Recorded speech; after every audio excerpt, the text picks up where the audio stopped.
ចាសួស្តីបងប្អូនថ្ងៃនេះខ្ញុំមកធ្វើប្រទាលខ្ទុយខ្ពើជាមួយនឹងប្រេងដូងដើម្បីកក់សក់ព្យាបាលបញ្ហាសក់ជ្រុះនិងជួយឲ្យសក់យើងដុះលូតលាស់បានល្អហើយជាដំបូងយើងមកធ្វើប្រេងដូងសិនបងប្អូនខ្ញុំបានទិញខ្ទិះដូងពីផ្សារមក10000យើងយកមកដាក់រំងាស់ធ្វើប្រេងដូងយើងបើកភ្លើងតិចបានហើយកុំឲ្យខ្ពុលបន្ទាប់មកយើងទៅកាត់ប្រទាលខ្ទុយខ្ពើយើងកាត់ទាលខ្ទុយខ្ពើយកមកលាងទឹកឲ្យស្អាតបងប្អូនចារូបមន្តនេះដែរខ្ញុំដឹងពីបងចរូនមួយរបស់ខ្ញុំឃើញសក់គាត់ក្រាស់ល្អមានទម្ងន់ខ្ញុំក៏សួរគាត់ក៏ប្រាប់ឲ្យខ្ញុំធ្វើតាមនឹងទៅចាងាកមកមើលប្រេងដូងរបស់យើងវិញបានពុះហើយបងប្អូនយើងបើកភ្លើងតិចទៅរំងាស់វាចោលទៅ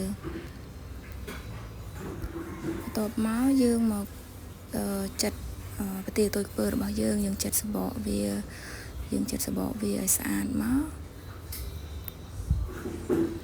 យើងចិតកន្លងសងខាងឲ្យស្អាតមកបន្ទាប់មកយើងយកមកកោសយើងកោសឲ្យម៉ត់ណាបងប្អូនយើងយកសភាដែលស្ដើងយកមកកោសវាឲ្យម៉ត់មកហើយយើងយកទឹកវានឹងយកមកលាយគ្នាឥឡូវយើងមើលប្រេងដូងរបស់យើងវិញវាបន្ទាប់ពីយើងរំងាស់អស់រយៈពេល3ម៉ោងកន្លះមកវាបានចេញជាប្រេងដូងហើយយើងចាក់ដាក់ចានមកដើម្បីយកមកទុកហើយងាកមកខាងនេះវិញយើងដាក់សាប៊ូដាក់ចានមកយើងចាក់សាប៊ូដាក់ចានមកសាប៊ូអីក៏បានដែរបងប្អូនសាប៊ូយើងធ្លាប់កក់ត្រូវណាដាក់អាហ្នឹងមកហើយយើងលាយជាមួយនឹងប្រទាលខ្ទុយខ្ពើដែលយើងបានកោសមិញហ្នឹងហើយយើងដាក់ប្រេងដូងមកសភាមកយើងដាក់ប្រេងដូងដែលយើងរំងាស់មិញហ្នឹងមកសភាមក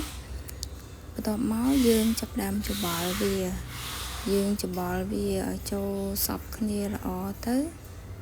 ចាយើងច្បល់គ្នាឲ្យចូលសព្វគ្នាល្អទៅបន្ទាប់មកយើងយកទៅកក់សក់